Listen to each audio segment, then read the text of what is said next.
नमस्कार दोस्तों। आइए आज जो है फिर से एक बार हम ज्ञान गंगा का जो है विश्लेषण करते हैं।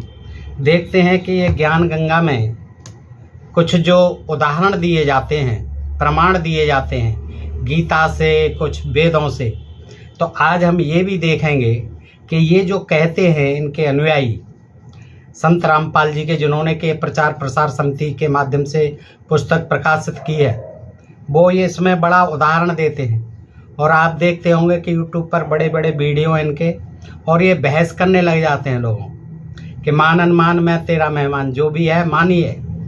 ब्रह्म वाक्य जनार्दन जैसे कहा जाता है कि हम जो बता रहे हैं वो बिल्कुल प्रमाण सहित बता रहे हैं। तो दोस्तों आज हम इन प्रमाणों की सच्चाई भी दिखाएंगे आपको कि देखिए किस तरह से ये प्रमाण अप्रमाण बातों को भी प्रमाणित सिद्ध करते हैं, जिनका कोई सिर पैर नहीं है। कबीर दास जी से जोड़ते हैं इस ज्ञान को, जिसका कि कोई आधार नहीं है। ये ज्ञान निराधार है, कबीर दास जी का कोई मतलब नहीं। और ये यहाँ तक भी कहते हैं कि वो कमल के फूल पर जो है पैदा हुए थे, जबकि 600 वर्ष हुए हैं लगभग पैदा हुए, और वाराणसी में लहरतारा के समीप जो है किसी विधवा ने उनको जो है त्याग दिया था।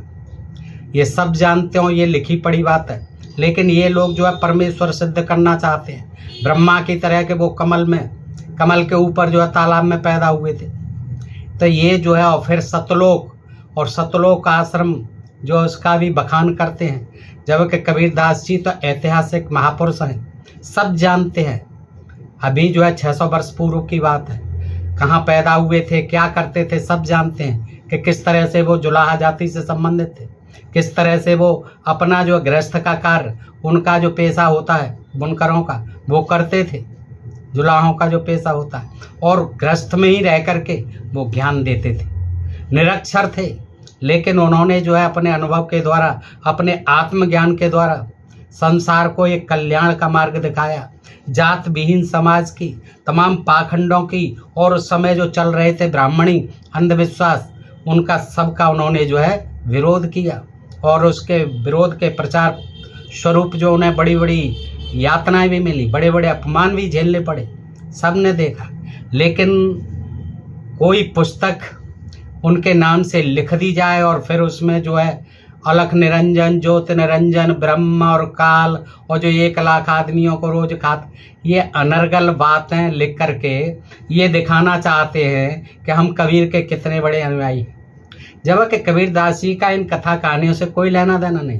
आइए देखते हैं दोस्तों, अभी जो थोड़ा सा शेष रह गया कि अभी तो ब्रह्मा जी गए थे पिताजी को ढूंढने, नहीं मिले, और उनको दुर्गा ने शाप दे दिया, और दुर्गा को शाप जो ब्रह्म ने दे दिया ऊपर से आकाशवाणी करके। ज्योति निरंजन, जिसको कहते हैं क्षर पुरुष, जिसको कहते हैं काल पुरुष, वो जो है ब्रह्मा विष्णु पिता, ब्रह्मा विष्णु महेश का पिता, दुर्गा जो है माता। ये तो आपने देखा। अब देखिए क्या है कि ब्रह्मा जी को तो मिले नहीं पिताजी, क्योंकि वो तो ऊपर जो अव्यक्त रूप में बैठे हुए हैं। वो तो कह गए कि मैं किसी को नहीं मिलूंगा। अब जो है माता कहती हैं दुर्गा के विष्णु से कि जाइए बेटा, तुम भी जो है अपने पिता का पता लगाइए। तो विष्णु अपने पिताजी, किसका पिताजी, कौन, काल, कौन, ब्रह्म का पता करते करते पाताल लोक में चले गए। अब पिताजी जो है आकाशवाणी कर रहे हैं ऊपर से, अब वो पाताल लोक में पहुंच गए होंगे, या इनको पता नहीं है। तो विष्णु जी भी पाताल लोक में चले गए ढूंढने, जहाँ शेषनाग था। देखिए कहाँ शेषनाग, बताते हैं कि वो जो है क्षीर सागर में रहता था, उसकी सैया पर जो है सोते थे विष्णु जी। लेकिन यहाँ क्या है, पिताजी को ढूंढने, ब्रह्म को ढूंढने, काल को ढूंढने, ज्योति निरंजन को ढूंढने पाताल लोक में पहुंच जाते हैं विष्णु जी। और वहाँ क्या होता है, शेषनाग मिलता है। उसने विष्णु को अपनी सीमा में प्रविष्ट होते देखकर पाताल लोक की पहरेदारी करता था शेषनाग। जब उसने विष्णु को देखा तो क्रोधित होकर जहर भरा फुंकारा मारा। ये शेषनाग, वही शेषनाग जिसके 1000 फन बताए जाते हैं। तो जैसे ही विष्णु को देखा, उसने जहर भरा फुंकारा मारा। देखिए ये यहीं से ही पौराणिक कथा है, लेकिन देखिए कुछ अलग हट करके। कहाँ वहाँ पुराणों में उस शेषनाग की सैया पर सोते हैं। विष्णु जी, लक्ष्मी जी पैर दबाती। और यहाँ जो है क्या है, शेषनाग को क्रोध आता है कि ये कौन आ गया, जहर भरे फुंकार मारता है और उसके प्रभाव से, यानी उसके विष के प्रभाव से विष्णु जी का रंग सांवला हो गया, काले पड़ गए। जैसे स्प्रे पेंट हो जाता है, जैसे स्प्रे से पेंट कर देते हैं, ऐसे ही पेंट कर दिया जहर का शेषनाग ने, जैसे स्प्रे पेंट हो जाता है। ये पृष्ठ 32 पर लिखा हुआ है दोस्तों। तब विष्णु ने चाहा कि इस नाग को मजा चखाया जाना चाहिए। विष्णु ने कहा कि ठीक है बेटा, तूने तो मुझे स्प्रे करके जहर का काला कर दिया, मैं तुझे मजा चखाता हूँ। तब ज्योति निरंजन काल ने देखा, अब वो देख रहे थे वहाँ पाताल लोक में बैठे हुए ज्योति निरंजन विष्णु के पिताजी। अब उसने देखा ज्योति निरंजन ने कि अब तो विष्णु को क्रोध आ गया, ये तो बड़ा अहित करेगा इसका, ये देख लेगा। तो उन्होंने क्या कहा, विष्णु को शांत करना चाहा और आकाशवाणी हुई। देखिए पाताल लोक में से भी आकाशवाणी कर रहे हैं। कौन? ज्योति निरंजन ब्रह्म पिताजी विष्णु जी के। आकाशवाणी हुई कि विष्णु अब तू अपनी माता के पास जा, परेशान मत हो या, और सत्य सत्य और सत्य सत्य सारा विवरण बता देना, तथा जो कष्ट आपको शेषनाग से हुआ है इसका प्रतिशोध द्वापर युग में लेना। बेटा बड़ा कष्ट दिया है शेषनाग ने, तेरे ऊपर जहर का पेंट कर दे, स्प्रे कर दिया है और बड़ा कष्ट हुआ है तुझे, स्वाभाविक है क्रोध आना, लेकिन अब इससे कुछ मत कर छेड़खानी। द्वापर युग में जब तू कृष्ण बनेगा तब इससे बदला लेना। हाँ, तब तू कृष्ण अवतार धारण करके द्वापर में ये काली देह में रहेगा और कालिंद्री नामक नाग शेषनाग का अवतार होगा, जिसको कहते हैं कि काली देह में रहता था। और वहाँ गेंद खेलने गए थे, काली देह में खेलन आए और मेरो 1200 कन्हैया, और खेलते खेलते वो गेंद जो है उसमें काली देह में चली गई। एक कोई तालाब था काली देह जिसका लोग और पशु पानी पीते थे, और ऐसा बताया गया कि काली देह रहता था, उसके वो काली नाग रहता था काली देह में, उसके विष के प्रभाव से उसका पानी विषैला हो गया था, लोग मरने लगे, पशु मरने लगे। तब जो है कृष्ण ने उसको मारने की योजना बनाई और गेंद जो है वहाँ खेल रहे थे, खेलते खेलते गेंद जो उसमें पहुँच गई काली देह में। तो फिर कृष्ण ने जा कर के उस काली नाग को बाहर निकाला और उसके फन पर नृत्य करने लगे और फिर वहीं उसको मार दिया। ये जो है देखिए वो बदला लिया अपने पिताजी से, जो आकाशवाणी सुनी थी उसका द्वापर में आके विष्णु जी ने। तो दोस्तों ये है, देखिए इसका ज्ञान है। आगे देखिए, तब उन्होंने कह दिया कि जाइए, वापस जाइए माता जी के पास, और उनको जो भी आपके साथ यहाँ हुआ है, घटित हुआ है, उसको सही सही बताना, बिल्कुल सत्य सत्य कहना। तब विष्णु जी माता जी के पास वापस आए और सत्य सत्य कह दिया कि मुझे पिताजी के दर्शन नहीं हुए। इस बात से माता प्रकृति दुर्गा बहुत प्रसन्न हुई कि बेटा तूने तो सत्य बोला, और कहा कि पुत्र तू सत्यवादी है। अब मैं अपनी शक्ति से आपको तेरे पिता से मिलाती हूँ, अपनी शक्ति से अब मैं तेरे को तेरे पिता से मिलाती हूँ तथा तेरे मन का संशय खत्म करती हूँ। देखिए अब कहते हैं, इस प्रकार माता ने यानी दुर्गा ने विष्णु से कहा कि मन ही जग का करता है। अब देखिए ज्ञान दे रही हैं कि ये मन ही जग का करता है, तो फिर अलख निरंजन क्या कर रहा है, ये जो ज्योति निरंजन क्या कर रहा है, ये ब्रह्म क्या कर रहा है, ये ब्रह्मा क्या कर रहा है, ये दुर्गा क्या कर रही है। जब मन ही जग का करता है, सोचिए तो फिर इस जग की सृष्टि करने की इनको किसने कही, जब मन ही जगत का करता है। यही ज्योति निरंजन है, ये मन ही ज्योति निरंजन है। बेटा कहाँ भटक रहा है? ध्यान में जो 1000 ज्योतियाँ नजर आती हैं, ध्यान में जो 1000 ज्योतियाँ नजर आती हैं वही उसका रूप है, इसीलिए उसे कहते हैं ज्योति निरंजन। ध्यान करते समय हजार ज्योतियां दिखाई देती, उसी का नाम ज्योति निरंजन है। जो शंख घंटा आदि का बाजा सुना, आदि का जो बाजा सुना, घंटा ध्वनि सुनी, ये सब महास्वर्ग में, स्वर्ग में नहीं महास्वर्ग में निरंजन का ही बज रहा है। अब देखिए, अभी मन की बात कर रहे हैं, ध्यान करते समय ज्योति निरंजन ज्योति पुंज दिखाई देते हैं 1000, और अब पहुंच गए कहाँ? महास्वर्ग में। देखिए कहाँ पहुंच गए? महास्वर्ग में। कबीरदास जी से इन बातों का स्वर्ग नरक का कोई मतलब नहीं, वो तो बिल्कुल जो है इनका जो है करते थे, खंडन करते थे। अब ये कहते हैं महास्वर्ग में जो घंटा घंटी बज रहे हैं, जिनकी ध्वनि तेने सुनी होगी, वो क्या है कि सब स्वर्ग में, महास्वर्ग में बज रहे हैं, और ये निरंजन का ही बज रहा है। तब माता ने कहा कि हे पुत्र, तुम सब देवों के सरताज हो, और तेरी हर कामना व कार्य में पूर्ण करूंगी। तेरी पूजा सारे जग में होगी, क्योंकि तू सत्यवादी है। आपने मुझे सच सच बताया है। काल के, आगे कहती हैं, काल के 21 ब्रह्मांडों के प्राणियों की विशेष आदत है कि अपनी व्यर्थ महिमा बनाता है। हाँ, व्यर्थ की अपनी महिमा बनाते हैं। कौन? 21 ब्रह्मांडों के प्राणियों की विशेष आदत है कि अपनी विशेष महिमा बनाते हैं। मैंने तुझे तेरे पिता के दर्शन करा दिए बेटा। कहाँ करा दिए? कहीं नहीं कराए, मन को बता दिया ज्योति निरंजन। दुर्गा ने केवल प्रकाश दिखाकर प्रकाश दिखा दिया, श्री विष्णु जी को बहका दिया। श्री विष्णु जी भी प्रभु की यही स्थिति अपने अनुयायियों को समझाने लगे कि ये ज्योति जो है, यही ज्योति निरंजन, यही ब्रह्म है, कि परमात्मा का केवल प्रकाश दिखाई देता है। हर प्रकाश में निरंजन बैठा है, ज्योति निरंजन, यही है जो कुछ है। परमात्मा तो निराकार है। अब देखिए, साकार से अब निराकार पे आ गए, और कहाँ फिर कबीर को साकार परमेश्वर सिद्ध करने का ये भरसक प्रयास कर रहे हैं। ये कह रही हैं दुर्गा जी, परमात्मा तो निराकार है।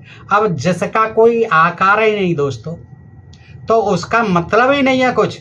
ये निराकार ब्रह्म और भगवान या ईश्वर, अब देखिए, एक कोष की ये जीव होता है, सबसे छोटी कोष का, वो भी जीव होता है, वो भी प्राणी होता है, वो भी साकार होता है। लेकिन जिसमें एक कोष का भी नहीं है, वो क्या है? वो कुछ नहीं है, वो फिर जड़ है। Electron, proton, neutron, atom, molecule, वो क्या है? वो तो जड़ वस्तुओं में भी होते हैं, लेकिन वो साकार होते हैं। लेकिन ये निराकार की जो कल्पना है, ये जो है भ्रमित करने वाली कल्पना है। ईश्वर न साकार होता है न निराकार होता है, कोई मतलब नहीं है। ईश्वर एक कोरी कल्पना है। अगर साकार होता तो आज तक ऐसा नहीं होता कि कहीं ना कहीं मिलता नहीं, कहाँ रहता है ये भी सबको पता होता। और निराकार का तो कोई मतलब नहीं है कि बिन पग चले सुने बिन काना, कर बिन कर्म करे विधि नाना। यानी बिना पैर के चलता है, बिन पग चले, बिना कान के सुनता है, और बिना हाथ के सारे कर्म करता है। सोचिए, निराकार का मतलब ही क्या है? हाथ और पैर और कान, ये सारा। बिन पग चले सुने बिन काना, कर बिन कर्म करे विधि नाना। बिना हाथ के कोई कर्म नहीं कर सकता, बिना कान के तो कोई प्राणी सुन ही नहीं सकता, और बिना पैर के कोई प्राणी चल नहीं सकता। पैर सबके होते हैं, सांप के भी पैर होते हैं, यद्यपि दिखाई नहीं देते, नहीं तो कैसे दौड़ता। बिन पग चले सुने बिन काना, कर बिन कर्म करे विधि नाना। आनंद रहित सकल रस भोगी। आनंद रहित है, मुख नहीं है, लेकिन सारे रसों का भोग करता है। जब मुख ही नहीं है तो रस का भोग करने का मतलब क्या होता है? किससे करे? आनंद रहित सकल रस भोगी, बिन वाणी वक्ता बड़े योगी। बिना वाणी के बहुत बड़ा वक्ता है। ऐसा निराकार ईश्वर के बारे में लोगों को बताया गया है। इसका कोई सिर पैर नहीं। ये निराकार भगवान या ईश्वर जैसी दुनिया में कोई चीज़ नहीं, न साकार ईश्वर नाम की भी कोई चीज़ नहीं है। ये भी एक कल्पना की चीज़ है। तो लोगों ने अपने अपने हिसाब से लोगों को भ्रमित करने के लिए, अपना स्वार्थ सिद्ध करने के लिए, अपने धर्म की दुकानें चलाने के लिए और यही मारामारी यहाँ हो रही है। कबीरदास जी को परमेश्वर सिद्ध करके काल निरंजन, अलख निरंजन, ज्योत निरंजन और दुर्गा और ब्रह्मा विष्णु महेश सबका पिता बनाकर, ये जो है उनको परम पिता परमेश्वर बनाकर, सतलोक का वासी बनाकर, 1,00,000 लोगों को खाने वाला उनके पिता को बताकर, ये सब जो है लोगों को डराने के लिए और इसको धार्मिक रूप बनाने के लिए कथा कहानी इस ज्ञान गंगा में उसी तरह गढ़ी गई हैं जैसे कि हमारे तमाम धार्मिक शास्त्रों में गढ़ी गई हैं, पुराणों में गढ़ी गई हैं, और ये पुराणों की ही कथाएं। आगे सुनिएगा दोस्तों क्या कहती हैं। तो विष्णु जी को बहका दिया। श्री विष्णु जी भी प्रभु की यह स्थिति अपने अनुयायियों को समझाने लगे कि परमात्मा का केवल प्रकाश दिखाई देता है, परमात्मा निराकार है। इसके बाद आदि भवानी महेश जी के पास गई, देखिए, और कहा कि महेश तू भी अपने पिता की खोज कर। दोनों भाइयों को तो तुम्हारे पिता के दर्शन नहीं हुए, उनको जो देना था वह प्रदान कर दिया है मैंने, उनको साप दे दिया है, इनको वरदान दे दिया, अब आप मांगो जो मांगना है। तब महेश जी ने कहा कि हे जननी, मेरे दोनों बड़े भाई फेल हो गए, उन्हीं को पिताजी के दर्शन नहीं हुए तो मुझे ही कैसे हो जाएंगे। मुझे कुछ नहीं चाहिए, मुझे तो आप ऐसा वर दो कि मैं मृत्युंजय हो जाऊं, यानी अमर हो जाऊं।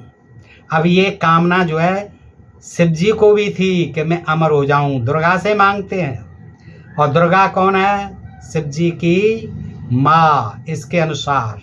वैसे दुर्गा पार्वती कौन है पुराणों के अनुसार? उनकी पत्नी। तब माता ने कहा कि यह तो मैं नहीं कर सकती बेटा, अजर अमर तो दुनिया में कोई चीज़ नहीं है, जो आई है वो नाशवान है, ये तो मैं नहीं कर सकती, लेकिन मैं एक युक्ति बता सकती हूँ जिससे कि तेरी आय बड़ी बनी रहेगी। क्या? कि ये विधि कर, योग समाधि में जाओ, योग समाधि लगाओ, तब तुम्हारी उम्र जो है बढ़ती रहेगी। इसलिए क्या होता है, महादेव जी ज़्यादातर समाधि में लीन रहते हैं कि मेरी उम्र बढ़ती रहे। इस प्रकार माता अष्टंगी प्रकृति दुर्गा ने तीनों पुत्रों को फिर विभाग बांटे। भगवान ब्रह्मा जी को काललोक में 1,84 के चोले बनाने वाले, शरीर रचने वाले का और रजोगुण प्रभावित करके संतान उत्पत्ति के लिए विवश करके जीव उत्पत्ति कराने का विभाग प्रदान किया ब्रह्मा जी से। कहाँ? काललोक में, इस लोक में नहीं, काललोक में। वहाँ जो है विष्णु ब्रह्मा जी को क्या कह दिया कि जाइए वहाँ जीवों की उत्पत्ति करिए, 84 लाख योनि के जीवों को बनाओ, और फिर भगवान विष्णु जी को इन जीवों के पालन पोषण कर्मानुसार करने तथा मोह ममता उत्पन्न करके स्थिति बनाए रखने का विभाग दिया। कौन सा विभाग दिया? पालन पोषण करने। किसको? विष्णु को। और ये पुराणों में है, सब में कहानी है। अच्छा, भगवान शिव शंकर महादेव को संहार करने का विभाग दिया, तुम मारते रहो, सब विभाग दे दिया, यानी संहार करते रहो शंकर जी को, क्योंकि इनके पिता निरंजन को 1,00,000 मानव शरीरधारी जीव प्रतिदिन खाने पड़ते हैं। अब बताइए कौन सा ऐसा भगवान है, ब्रह्मा विष्णु महेश का पिता ज्योति निरंजन, जिसे काल कहते हैं, जिसे क्षर पुरुष कहा गया, जो अंडे में से पैदा हुआ, जो मानसरोवर के जल से बना करके कबीरदास जी ने उसमें पैदा किया, फटा, उसके एक अंग से ये निकले ब्रह्मा विष्णु महेश के पिताजी काल पुरुष। और ये क्या करते हैं देखिए, ये जो है 1,00,000 मनुष्यों को खाते हैं प्रतिदिन। अब बताइए ये कहानी क्या है? कबीरदास जी ने कही है ये कहानी, कहाँ लिखी है ये कहानी बताइए आप, इसमें कहीं प्रमाण नहीं दिया। अब हम देखते हैं कि चलो ये तो हो गया, अब जो है हम प्रमाणों पर ही आते हैं कि ये प्रमाण जो देते हैं दोस्तों। अब छोटा सा मैं प्रमाण आपको बताता हूँ कि देखिए आगे क्या कहती है। ये पृष्ठ 33 पर है कि परंतु क्षर पुरुष एक ब्रह्मांड में ब्रह्म काल की रचना की है। ऐसे क्षर पुरुष 21 ब्रह्मांड हैं, क्षर पुरुष के 21 ब्रह्मांड है इस काल के। कितने ब्रह्मांड हैं? 21 ब्रह्मांड। अब देखिए कहाँ ब्रह्मांड है, कहाँ क्या है। ये पृथ्वी लोक को ही देख लो भाई, ये कितनी विशाल है। और लोकों पर मत जाइए, वहाँ क्या मिलेगा, कहीं नहीं है। और लोग जो ग्रह हैं उन पे हमारा विज्ञान पहुँच रहा है, मंगल तक पहुँच रहा है, चंद्रमा तक पहुँच रहा है, अन्य ग्रहों पर पहुँच रहा है। कोई ब्रह्मांड नहीं है। ये कोरी कल्पना की बातें हैं, क्योंकि वो नहीं जानते थे कि उस समय क्या स्थिति है। विज्ञान नहीं था, विज्ञान की पढ़ाई नहीं थी। ये ही जो अपने दिमाग में चलता था उसी को ये ऋषि मुनि लेखक जो भी होते थे, जो अपने को विद्वान समझते थे, वो लिखते थे। तो दोस्तों क्या कहते हैं ये कि एक ब्रह्मांड में ब्रह्म काल की रचना कहा है एक ब्रह्मांड। ऐसे ऐसे क्षर पुरुष काल के 21 ब्रह्मांड है। परंतु क्षर पुरुष यानी काल स्वयं व्यक्त अर्थात वास्तविक शरीर रूप में सबके सामने नहीं आता है। भाई सबके सामने कैसे आएगा? ईश्वर हुआ, परमेश्वर हुआ है, क्यों आ जाएगा? वो है ही नहीं, क्यों आएगा? ये तो कल्पना की बात है। होगा तभी तो आएगा।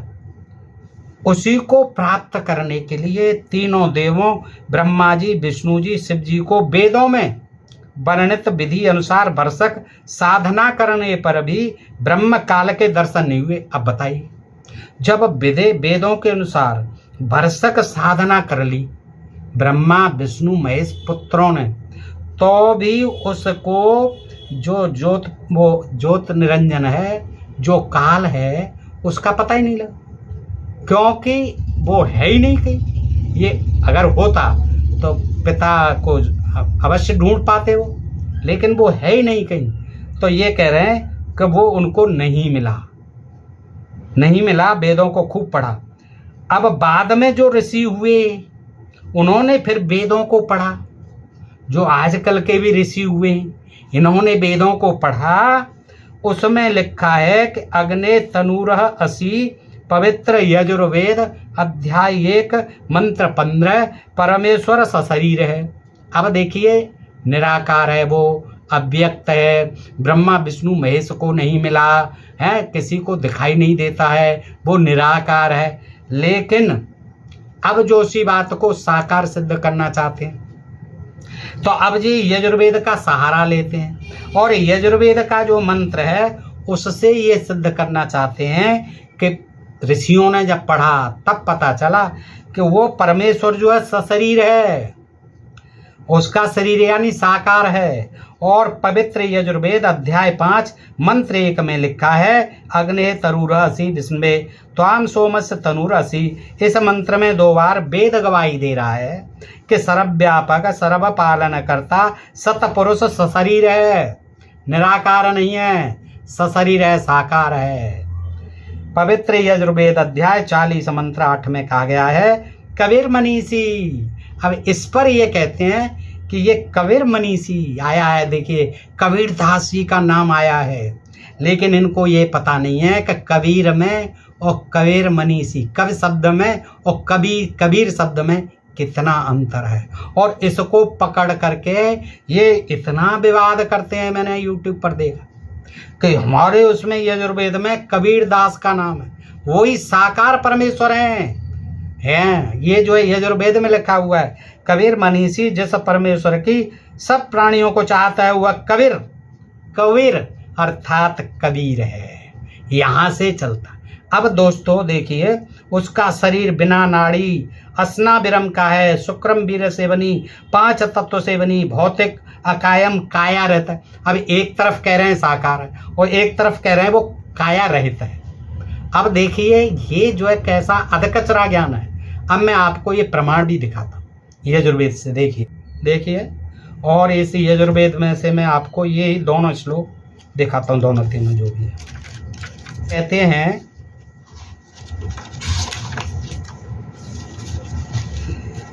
पहले कहते हैं ये पवित्र यजुर्वेद अध्याय 1 मंत्र 15 है। ये देखिए अध्याय 1 का मंत्र 15 है दोस्तों। मैं इसका जो है दे दूंगा आपको स्क्रीनशॉट। हे हविरूप, देखिए पहले मैं पढ़ देता हूँ, संस्कृत का भी सुन लीजिए आप। अग्नेस्तर नूरसी वाचो विसर्जनम देव बीयते त्वा गृहीयाम बृहद ग्रावासी वानस्पतया स इदम देवेभ्यो हवि समीस्व समीस्व हविष्कृत देहि। ये श्लोक है जिसका अर्थ ये करते हैं कि परमेश्वर सशरीर है तथा पवित्र यजुर्वेद में लिखा हुआ है। तो ये जो है ये जो है श्लोक है।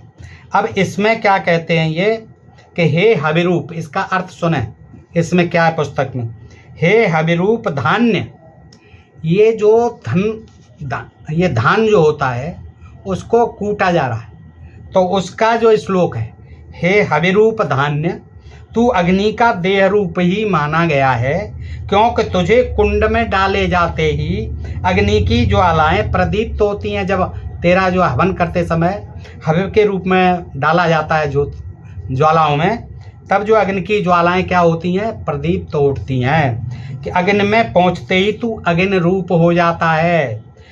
कौन? धान्य, हे हविरूप धान्य।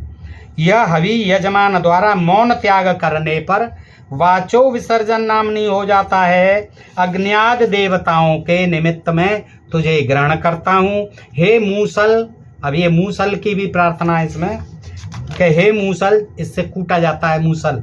इन सबकी जो है इनमें वेदों में पूजा पाठ है, इनकी वंदना है, इनकी विनय याचना है, और उसमें है ये मूसल काष्ठ निर्मित होता हुआ भी, यानी तू काठ का बना हुआ होता भी तू पाषाण की भांत, पत्थर की भांत सुदृढ़ है। हम महान देवताओं के कर्म के निमित्त तुझे ग्रहण करते हैं, महान देवताओं के लिए ग्रहण करते हैं। इससे धान आदि कूटते हैं और चावल आदि कूटते हैं, तो वो बनाते हैं और फिर वो हविर स्वरूप जो है यज्ञ की ज्वालाओं में दिया जाता है। तू अग्न्याद देवताओं के लाभार्थ इस ब्रीह आदि हवि को भूसी आदि से अलग कर, भूसी आदि से अलग कर, हाँ, धान को, चावल को, अक्षतों में यानी चावलों में भूसी न रहे और वे अधिक न टूटे, इस कार्य को संपूर्ण कर। हे हवि प्रदान करने वाले, तुम इधर आओ, और हे हवि संस्कारक इधर आगमन कर, तुम इधर आओ। इस प्रकार 3 बार आह्वान करो।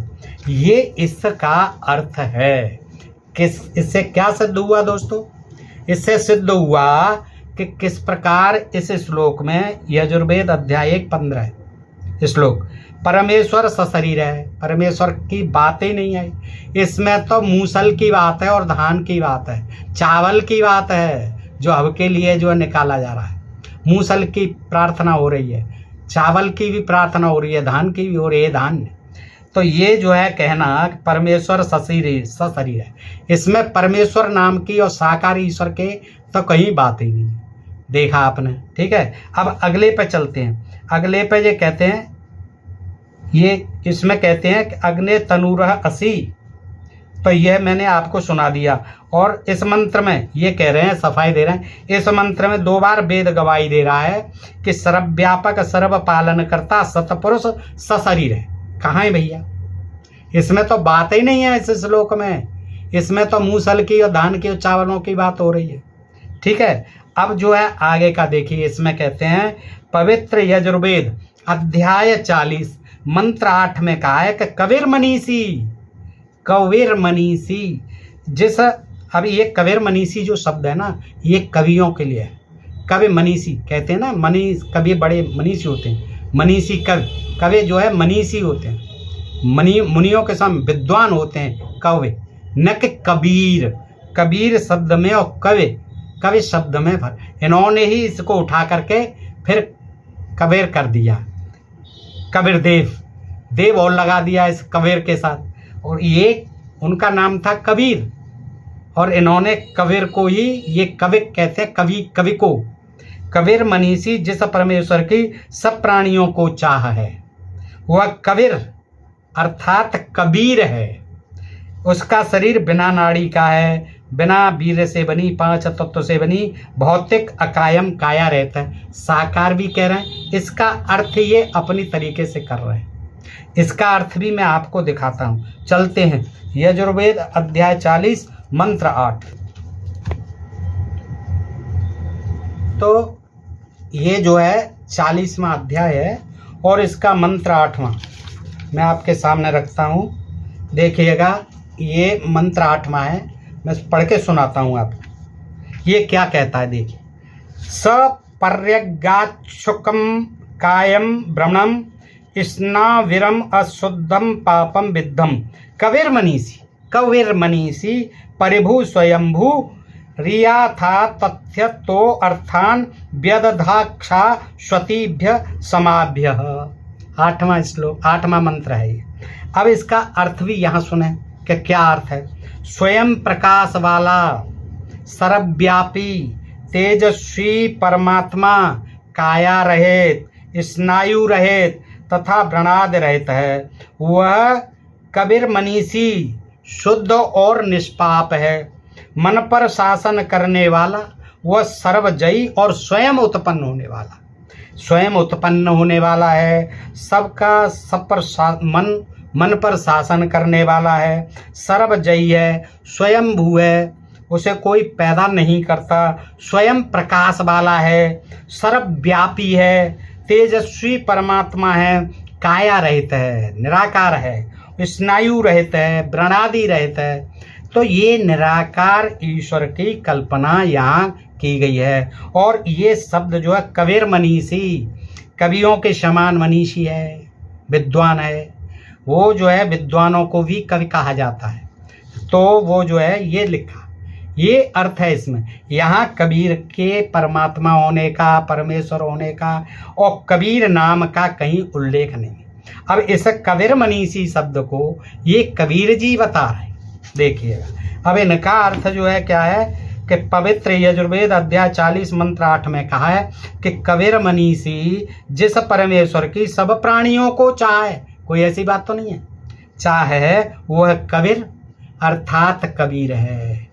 अब जबरदस्ती जो है सब प्राणियों को चाहे, और वह कबीर अर्थात कबीर है। कवि, ये कवि जो कवि होते हैं, कबीर मनीषी वो वाला है, कबीर मनीषी, और उसका कबीर से कोई लेना देना नहीं है।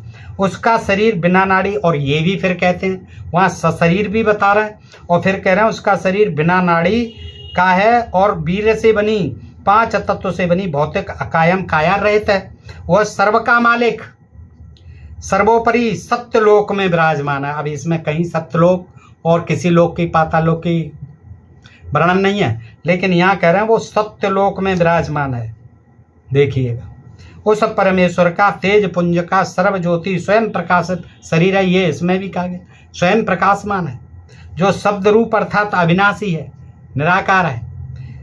वही कबीर देव, कबीर परमेश्वर है। फिर कह रहे हैं वही कबीर देव, उसका जो है शब्द कबीर देव, कबीर मनीषी, उसको ही कह दिया इन्होंने वही कबीर देव, और ब्रैकेट में लिख रहे हैं कबीर परमेश्वर है। और इसी से कहते हैं कि देखिए यजुर्वेद में, पवित्र यजुर्वेद में कबीर का नाम आया है। जब देखिए 600 साल हुए कबीरदास जी को, थोड़ा सा बुद्धि लगाएं, और निश्चित ही ये वेद जो है, क्योंकि कबीर का वर्णन आता है इसमें, तो फिर ये कबीर के बाद के लिखे हो गए होंगे, लेकिन ऐसा तो नहीं हुआ। ये वेदों में पहले से, वेद तो कबीरदास जी से पहले के, और उनके तो जन्म की तिथि याद सब है, इतिहास है उनका। तो इस यजुर्वेद से जोड़ना, कबीर मनीषी शब्द को लेकर उसको कबीर बनाना, परमेश्वर बनाना, और कभी निराकार बताना, कभी साकार बताना, ये देखिए लोगों को ये भ्रमित करने की चीज़ है। और कहते हैं हम प्रमाण दे रहे हैं। अब वो कहते हैं कि कबीर नहीं, वही कबीर देव, कबीर परमेश्वर है, जो सर्व ब्रह्मांडों की रचना करने वाला विधाता, सर्व ब्रह्मांडों का रचनाहार स्वयंभू। अब इस श्लोक में स्वयंभू भी बताया, वहां से जोड़ रहे हैं, ब्रह्मांडों का रचनाकार बता रहे हैं, स्वयंभू, स्वयं प्रकट होने वाला, यथा तथ्य वास्तव में शाश्वत अविनाशी है। और गीता अध्याय 15 श्लोक 17 में भी प्रमाण है। अब देखिए, गीता के अध्याय 15 श्लोक 17 का भी प्रमाण दे रहे हैं। यही प्रमाण देखिए क्या है। भावार्थ है कि पूर्ण ब्रह्म का शरीर का नाम कबीर यानी कबीर देव है। भावार्थ है कि पूर्ण ब्रह्म का शरीर यानी ब्रह्म के पिताजी हैं, ज्योत निरंजन के पिताजी के नाम का क्या है, कबीर नाम है, कबीर नाम है, यानी वो परम पिता हैं, परमेश्वर हैं कबीर। उस परमेश्वर का शरीर नूर तत्व से बना है। किससे बना है? नूर तत्व से बना है। और अभी कह रहे हैं कि वो काया रहित है।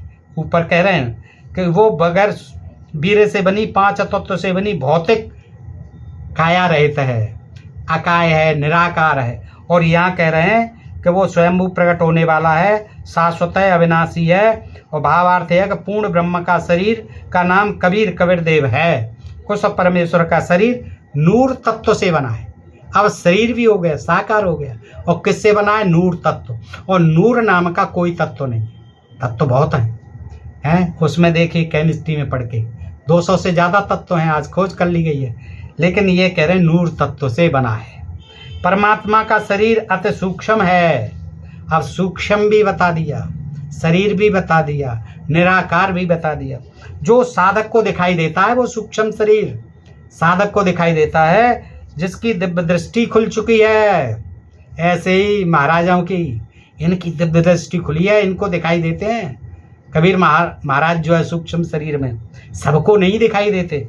इस प्रकार जीव का भी सूक्ष्म शरीर है, जिसके ऊपर पांच तत्वों का खोल यानी कवर अर्थात तत्व की काया चढ़ी होती है, जो माता पिता के संयोग से यानी वीर्य से बनी। शरीर त्यागने के पश्चात भी जीव का सूक्ष्म शरीर साथ रहता है। मरने के बाद भी जीव बना रहता है, साथ रहता है। वह शरीर साधक को दिखाई देता है, सूक्ष्म शरीर जिसकी दिव्य दृष्टि खुल चुकी है। हाँ, जिसका तीसरा नेत्र खुल चुका है, वो सूक्ष्म शरीर मरने के बाद उसको ही दिखाई देते हैं। और उसी सूक्ष्म शरीरों का वो मैल खाता है, ज्योति निरंजन तप्त शिला पर पिघला करके। और 1 लाख प्राणियों को रोज खाता है, मनुष्यों को। वह शरीर साधक को दिखाई देता है, जिसकी दिव्य दृष्टि खुल चुकी है। से आकाश में बादल छा जाने पर दिन के समय सूर्य अदृश्य हो जाता है। बादलों की ओट में सूर्य दिखाई नहीं देता है, वह दृश्यमान नहीं होता है, परंतु वास्तव में बादलों के पार तो होता ही होता है। सूर्य ज्यों का त्यों होता है। इस अवस्था को अव्यक्त कहते हैं। हाँ, छुप जाना, इसको अव्यक्त कहते हैं। और इसीलिए वो अव्यक्त रूप में रहता है, ज्योति निरंजन परम ब्रह्म। प्रमाण के लिए गीता अध्याय 7 श्लोक 24-25, अध्याय 11 श्लोक 48 और 32 देखिएगा। इसके लिए चलिए देखते हैं। ये कहते हैं पवित्र गीता जी बोलने वाला ब्रह्म काल भी। कौन? ये पवित्र गीता को बोलने वाला कौन है? वो आपको पता नहीं है। वो कृष्ण जी के शरीर में प्रेत बन करके प्रवेश कर गया। क्या बन के? प्रेत बन के। कौन? वही ब्रह्मा विष्णु महेश का पिता ज्योति निरंजन काल। वो क्या है? प्रेत बना और कृष्ण जी के शरीर में प्रवेश कर गया। और कह रहा है कि हे अर्जुन, मैं बढ़ा हुआ काल हूं और सबको खाने के लिए आया हूं। गीता अध्याय 11 का श्लोक नंबर 32। यह मेरा वास्तविक रूप है। मैं लोगों को खाता हूँ, मैं काल हूँ, मैं ज्योति निरंजन हूँ, तेरे शरीर में आ गया हूँ। कृष्ण कहते हैं, कृष्ण के शरीर में आ गया हूँ। अर्जुन से कह रहे हैं मैं बढ़ा हुआ काल हूँ। इसको अतिरिक्त न तो कोई पहले देख सका और न कोई आगे देख सकता है। अर्थात वेदों में वर्णित यज्ञ जप तप और ओम नाम आदि की विधि से मेरे इस वास्तविक स्वरूप के दर्शन नहीं हो सकते। गीता अध्याय 11 श्लोक नंबर 48 में कहते हैं मैं कृष्ण नहीं हूँ। ये लोग कृष्ण रूप में मुझ अव्यक्त को यानी निराकारी को व्यक्त यानी साकार मनुष्य रूप मान रहे हैं, मनुष्य मान रहे हैं, क्योंकि ये मेरे घटिया नियम से अपरिचित हैं। मेरे घटिया नियम से अपरिचित हैं कि मैं कभी वास्तविक इस काल रूप में सबके सामने नहीं आता, अपने योग माया से छुपा रहता हूँ। गीता अध्याय 7 श्लोक नंबर 24-25 विचार करें। अपने छुपे रहने वाले विधान को स्वयं अश्रेष्ठ अनुत्तम क्यों कह रहे हैं? अपने छुपे रहने विधान को यानी क्यों कह रहे हैं कि ये मेरा घटिया नियम है कि और लोग इससे परिचित हैं कि मैं वास्तविक काल हूँ और अव्यक्त हूँ, किसी को दिखाई नहीं देता। अब दोस्तों आपकी संतुष्टि के लिए देखिए ये प्रमाण जो दिए हैं ना, चलो उनको भी देख लेते हैं दोस्तों। थोड़ा वीडियो तो बड़ा होगा लेकिन आपको ये जानकारी हमेशा के लिए मिलेगी कि किस तरह से, क्योंकि आपने नहीं पढ़ा है, नहीं समझा है।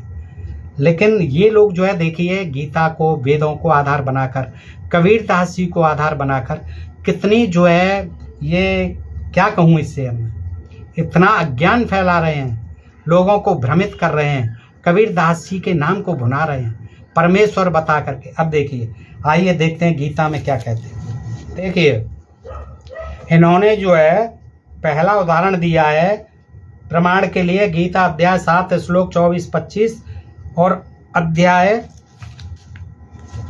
11 श्लोक 48 और 32। ये देखें तो देखते हैं क्या कहते हैं। तो ये 7वां अध्याय है दोस्तों, ये भगवत गीता है, गीता प्रेस गोरखपुर।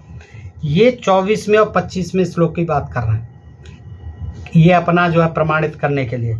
तो ये देखिए क्या कहता है, जो 24वां श्लोक है, 25वां श्लोक है, इन दोनों को मैं पढ़ के उसका अर्थ बताता हूँ। अव्यक्तम व्यक्तमापन्नम मयन्ते माम बुद्धया परम भाव मजानंतो ममाभ्यम य मनोतम।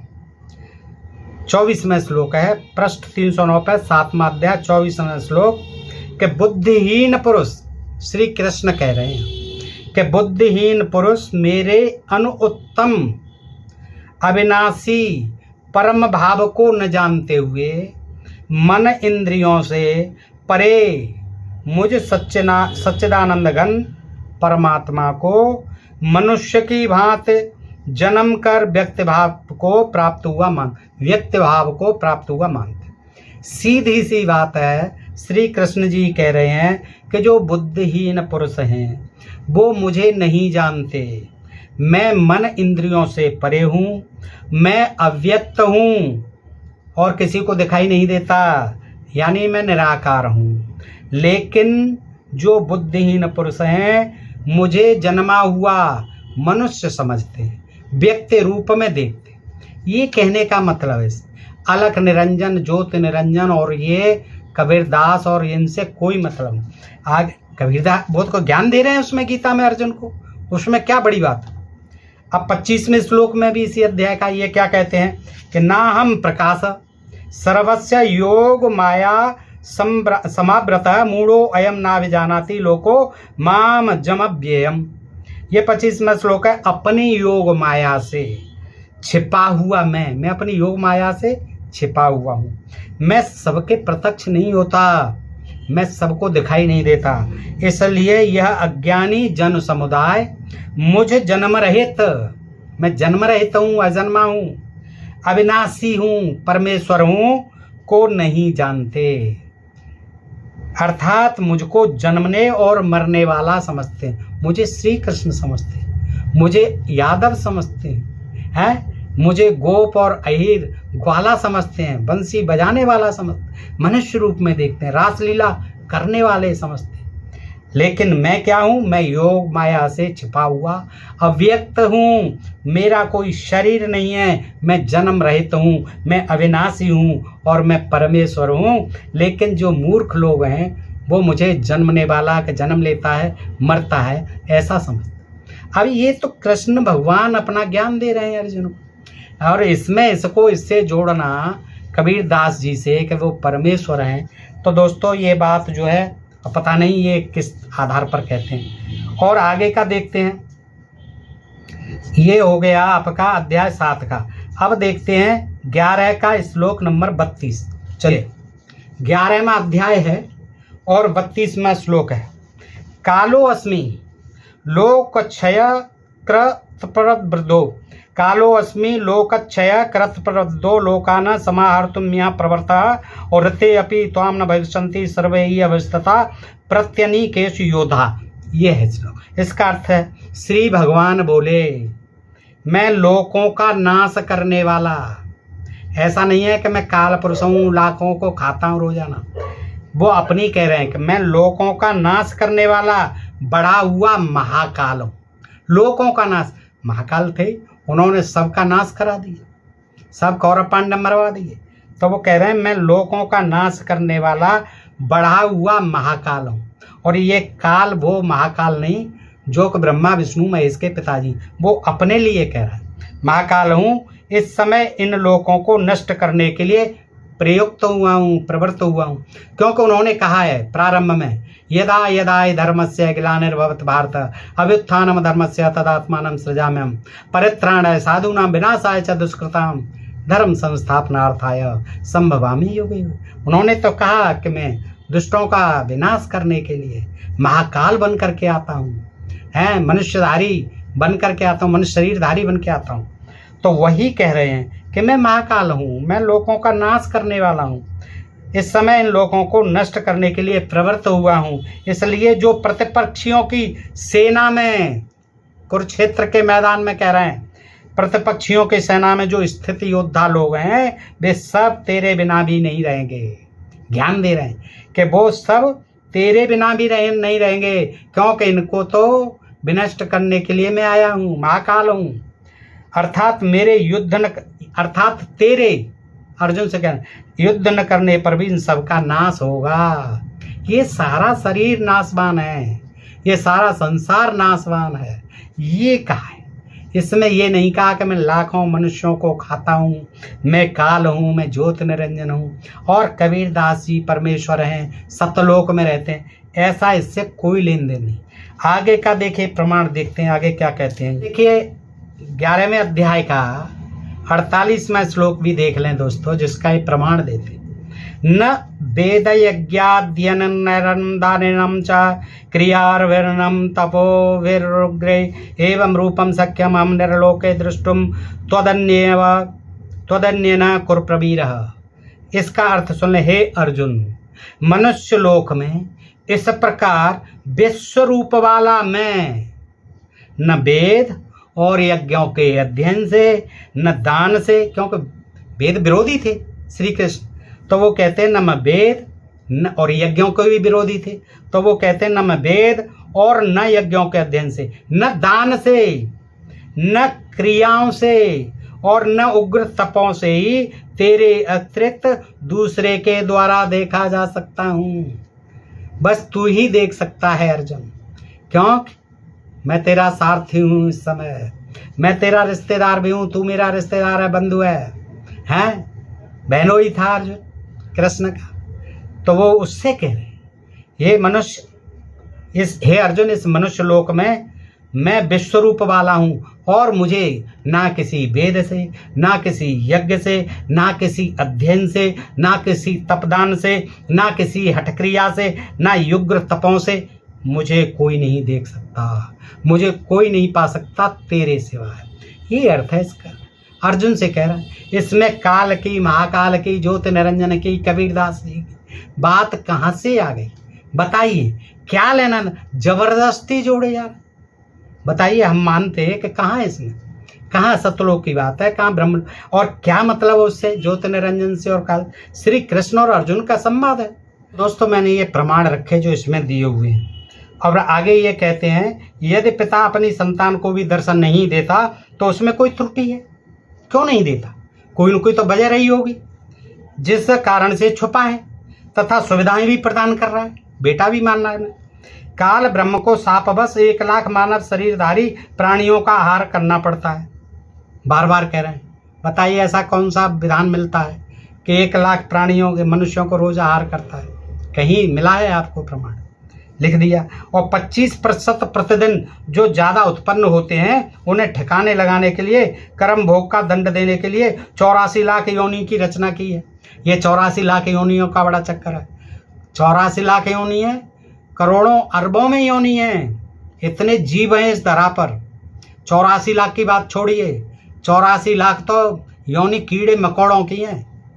आप करोड़ों खरबों की बात करिए, कितने जीव हैं, 1 कोष की जीव से लेके बहुकोशिकीय तक, डायनासोर, हाथी जैसे जीवों तक हैं। क्या 84 लाख में योनि में भटकता है, ये करता है? ये बना रखा है। तो ये कह रहे हैं कि यदि सबके सामने बैठकर किसी की पुत्री, किसी की पत्नी, किसी के पुत्र माता पिता को खाए तो सर्व को ब्रह्म से घृणा हो जाए। अब ये जो है नादान जनता को मूर्ख बनाने के लिए, उसे डराने कि देखिए काल ब्रह्म जो है 1 लाख मनुष्यों को रोजाना खाता है, और उस देखिए किसी की पुत्री के आगे, किसी की पत्नी के आगे, किसी के पुत्र और माता पिता को खाए तो सबको ब्रह्म से घृणा हो जाए, है ना। घृणा तो हो जाएगी, जो किसी के माँ बाप को खाएगा, पिता पुत्री पत्नी को खाएगा। तथा जब भी कभी पूर्ण परमात्मा कबीर परमेश्वर स्वयं आए या अपना कोई संदेश वाहक दूत भेजें तो सब प्राणी सत्य भक्ति करके काल के जाल से निकल सकते हैं। हाँ, तो सब डर जाएंगे, लेकिन उसी समय जो हमारे पूर्ण परमात्मा हैं कबीर देव जी, वो परमेश्वर या तो स्वयं आए इस पृथ्वी पर, या अपना कोई मैसेंजर भेजें, एक तत्वदर्शी कोई संत महापुरुष भेजें इस धरती पर, यानी जो संदेश वाहक हो, मैसेंजर हो, तो ये सारे प्राणी सत्य भक्ति करके इस काल के जाल से निकल जाएंगे, फिर उनको ये काल नहीं खाएगा। यहाँ जो है ये सारांश आता। अब लोग जो है डर करके, चलो कबीर परमेश्वर आ गए, उनके मैसेंजर आ गए, ये दिव्यदर्शी आ गए, तत्वदर्शी आ गए, ये हमको काल से अब बचाएंगे, क्योंकि मैसेंजर बन के आए कबीर परमेश्वर के। माफ़ी चाहूँगा, वीडियो बहुत बड़ा हो गया, लेकिन आपसे एक विनम्र निवेदन भी करूँगा कि अगर इस समझना है इस ज्ञान गंगा के इस ज्ञान को, तो इस वीडियो को आप एक बार देखें, ध्यान से देखें, पूरा देखें, ताकि आपकी समझ में आएगी कि किस तरह से कबीर के नाम पर, किस तरह से उनको परमेश्वर बनाकर, किस तरह उनको इन पौराणिक कथाओं से जोड़कर, किस तरह इनको यजुर्वेद और ये गीता से जोड़कर, यानी उनको धार्मिक रूप देकर अपना जो है अपने को उनका मैसेंजर, उनका दूत बनाकर पेश करना, और जो नासमझ लोग हैं उनको मूर्ख बनाना और अपनी दुकान चलाना। ये जो है देखिए इसके पीछे की जो है सब साजिश है। इसे पढ़ने से ज्ञात हो जाता है, ये मैं नहीं कह रहा, आपके सामने सारे प्रमाण रखे। कबीर मनीषी को कबीर बता देना, कबीर शब्द को कबीर देव बता देना, ये कोई ज्ञान नहीं है। कबीर दास जी 600 वर्ष पूर्व लगभग हुए, और ये वेद पहले लिखे जा चुके थे, इनसे कोई लेना देना नहीं है। गीता कृष्ण ने कही है, इसमें कबीर का कहीं कोई वर्णन नहीं है, कहीं कोई नाम नहीं। तो दोस्तों बताइए जानकारी आपको कैसी लगी। अगर अच्छी लगी हो तो आप जो है मित्रों को भी शेयर करें दोस्तों, और जिन मित्रों ने अभी तक इस चैनल को सब्सक्राइब नहीं किया है, ढोल में पोल को सब्सक्राइब अवश्य कर लें। और दोस्तों फिर हम आगे भी इन प्रमाणों सहित जानकारी आपको अगली वीडियो में देंगे। बताइए जानकारी आपको कैसी लगी, कमेंट करके अवश्य बताइए, और आप क्या कहना चाहेंगे इस प्रमाणों के बारे में। फिर मिलते हैं इसी जानकारी के साथ अगली वीडियो में। तब तक आप सब मित्रों का हृदय से आभार, नमस्कार, जय हिंद, जय भारत दोस्तों।